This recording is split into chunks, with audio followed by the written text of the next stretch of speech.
dito at mahuhuli natin, lumalawak na yung kanyang galamay.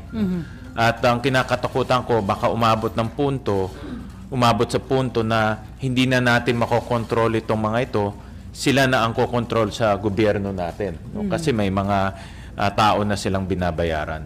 Any commitment from the NSC na gagawan sila ng resolution, sir?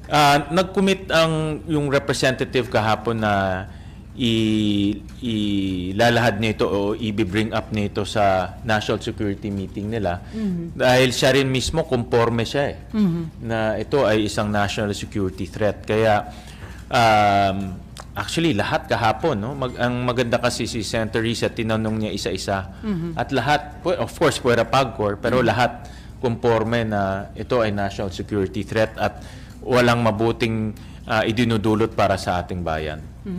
Pagdating naman po dun kay suspended Mayor